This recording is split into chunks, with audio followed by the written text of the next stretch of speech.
Hello student, कैसे हैं आप सब लोग। आपका कल एग्ज़ाम है, इसलिए इस स्थिति को देखते हुए मैं आप लोगों के लिए ऑब्जेक्टिव क्वेश्चंस की एक वीडियो बनाने जा रहा हूं।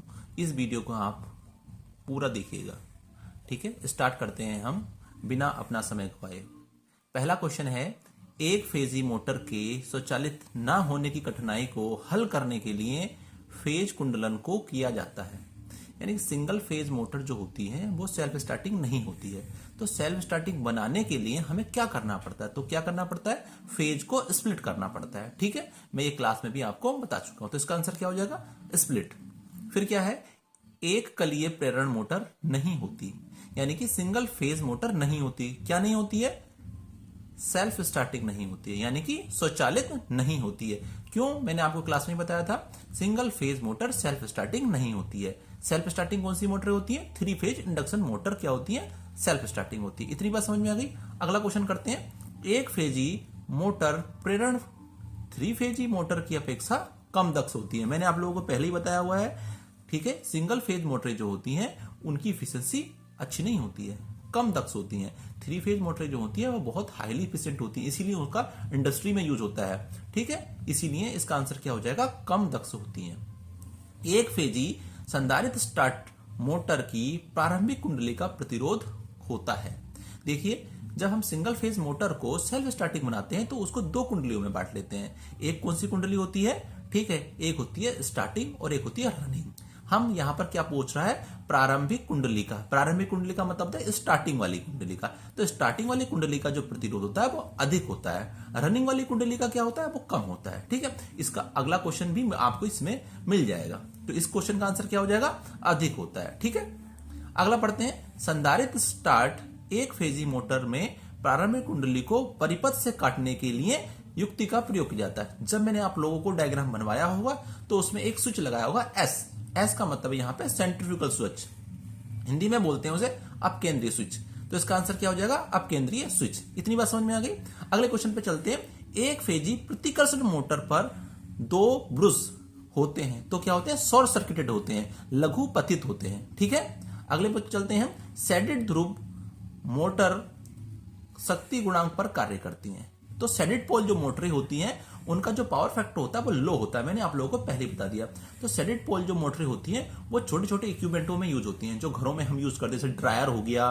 ठीक है, इन सारी चीजों में हम कौन सी मोटर यूज करते हैं, सैडेड पोल मोटर यूज करते हैं। मैं आपको अभी भी बता रहा हूं कि आप इनके एग्जाम्पल भी पढ़ लेना, इनके एग्जाम्पल से भी आपको क्वेश्चन आ सकते हैं, इनके एग्जाम्पल पे। ठीक है, एप्लीकेशन पर कि इनके आप एग्जाम में एप्लीकेशन भी वो पूछ सकता है। ठीक है, मिक्सी में कौन सा मोटर यूज किया जाता है तो आपको पता होना चाहिए, मिक्सी में यूनिवर्सल मोटर। ठीक है, मिक्सर में, जूसर में कौन सी मोटर यूज होती है, तो मैंने क्या बताया, कौन सी मोटर यूज होती है, यूनिवर्सल मोटर। अगला क्वेश्चन उसी पे है, मोटर एसी और डीसी सप्लाई पर चल होती है। यूनिवर्सल मोटर इसका आंसर है। यूनिवर्सल मोटर एक मात्र ऐसी मोटर है जो एसी और डीसी दोनों सप्लाई पर कार्य करती है। ठीक है, अगला मोटर फिर लिखा हुआ है, यूनिवर्सल मोटर सप्लाई पर कार्य करती है, एसी और डीसी। यूनिवर्सल मोटर मोटर होती है, कौन सी मोटर होती है, सीरीज बाउंड मोटर। आप लोगों ने डीसी में पढ़ा होगा series wound motor. Series wound motor ही हम उसके अंदर स्पेशल पर्पज को ऐड करके हम क्या बना लेते हैं, उसे एसी के लिए भी बना लेते हैं। तो यूनिवर्सल मोटर कौन सी मोटर है, सीरीज बाउंड मोटर है। तो ये क्वेश्चन आप बहुत इंपॉर्टेंट है। यूनिवर्सल मोटर का स्टार्टिंग टॉर्क होता है तो क्या होता है, हाई होता है। ठीक है, सैडेड पोल मोटर का स्टार्टिंग टॉर्क वो कम होता है।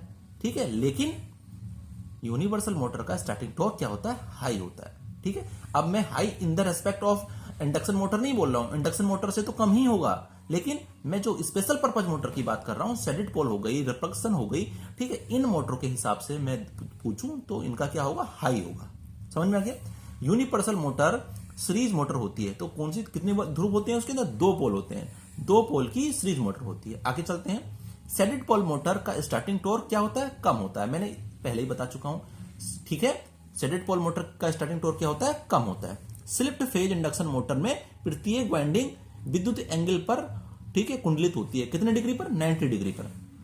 कैपेसिटर स्टार्ट इंडक्शन मोटर में प्रत्येक वाइंडिंग एक दूसरे से कितने डिग्री पर होती है, 90 डिग्री पर। ठीक है, एक capacitor start run star motor होती है, वो भी कितने पर होती है, 90 डिग्री पर होती है। ठीक है, मेन वाइंडिंग और रनिंग वाइंडिंग को विद्युत रोधी तारों से बनाया जाता है। कैसे तारों से बनाया जाता है? मोटे तारों से। ठीक है, ऑक्सिलरी वाइंडिंग और स्टार्टिंग वाइंडिंग को विद्युत विरोधी तारों से बनाया जाता है, पतले तारों से बनाया जाता है। ठीक है, ये दो क्वेश्चन बहुत ही इंपॉर्टेंट है। आप क्या काम कर लेना, इसको बहुत ध्यान से पढ़ना।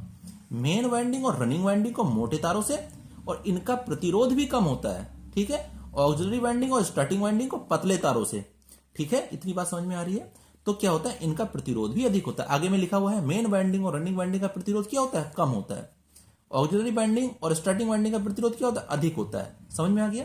मैंने ये आपको स्टार्टिंग में बताया था, सिंगल फेज मोटरों को सेल्फ स्टार्टिंग बनाने के लिए हम उसकी वाइंडिंग को दो भागों में बांट लेते हैं। कौन कौन सी किसमें से बांटते हैं? स्टार्टिंग वाइंडिंग में और मेन वाइंडिंग में। स्टार्टिंग वाइंडिंग को पतले तारों से बनाते हैं, ठीक है, और क्या कहते हैं, मेन वाइंडिंग को मोटे तारों से बनाते हैं। समझ में आ गया? ठीक है, मेन वाइंडिंग का प्रतिरोध कम होता है, और ठीक है, रनिंग जो स्टार्टिंग वाइंडिंग होती है उनका प्रतिरोध क्या होता है? अधिक होता है। समझ में आ गया इतनी बात? आगे चलते हैं। 3 फेज इंडक्शन मोटर की गति की दिशा बदल जा सकती है। रिवर्स कैसे की जा सकती है? उसके फेज बदलकर, उसके फेज अनुक्रम बदलकर, फेज के सीक्वेंस को हम चेंज कर देंगे।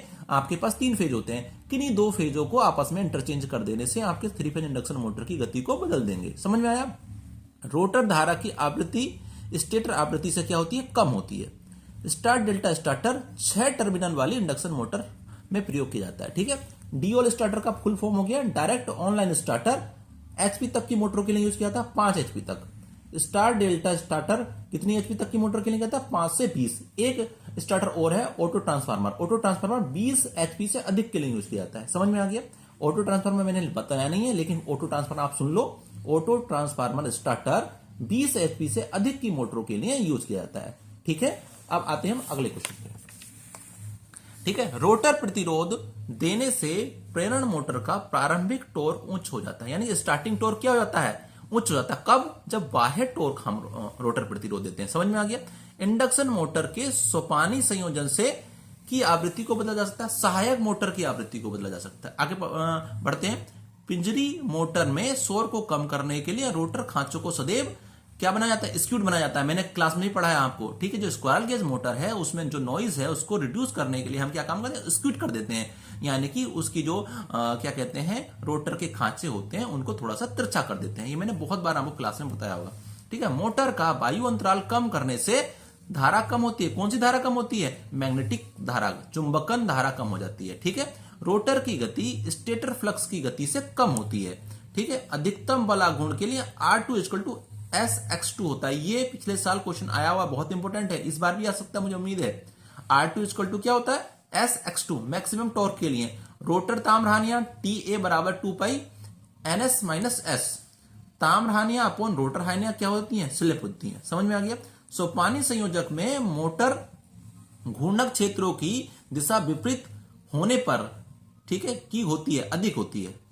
रोटर परिपथ में प्रतिरोध संयोजित करने से मोटर का शक्ति गुणांक घटता बढ़ता रहता है। ठीक है, इंडक्शन मोटर की स्लिप, ठीक है, फुल लोड पर, पूर्ण भार का मतलब है फुल लोड पर क्या होती है? मैक्सिमम। मैक्सिमम का मतलब 1 होगी। ठीक है, इंडक्शन मोटर की स्लिप नो लोड पर क्या होगी? मिनिमम, यानी कि 0 होगी।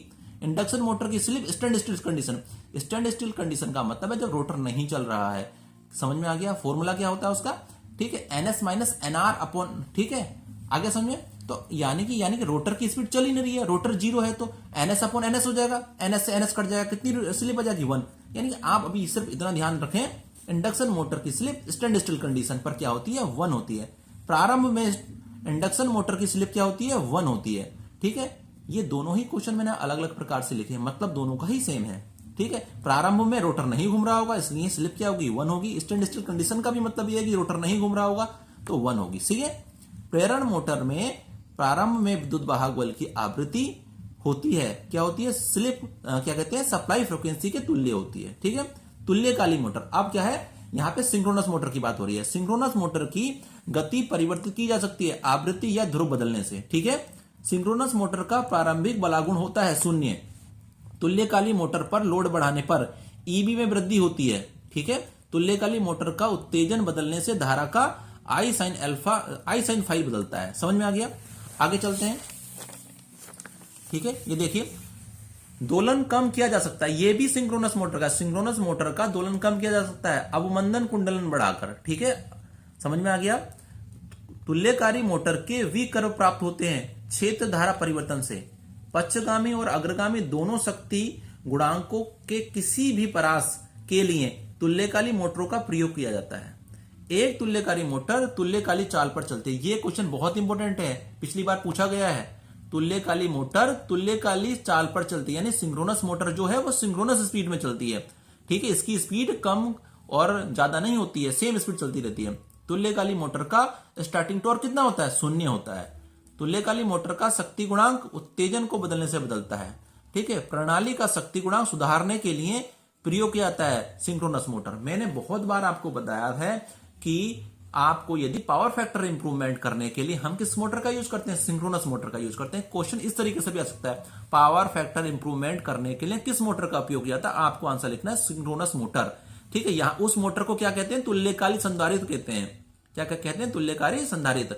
यानी कि आपको ये कंपनी में जाके पता चलेगा, ठीक है, कि ये जब पावर फैक्टर को हम इंप्रूव करते हैं तो किस तरीके से, ठीक है, कैपेसिटर बैंक का यूज करते हैं। तो वहां पे हम क्या कह सकते हैं? तुल्यकाली संधारित्र। समझ में आ गया?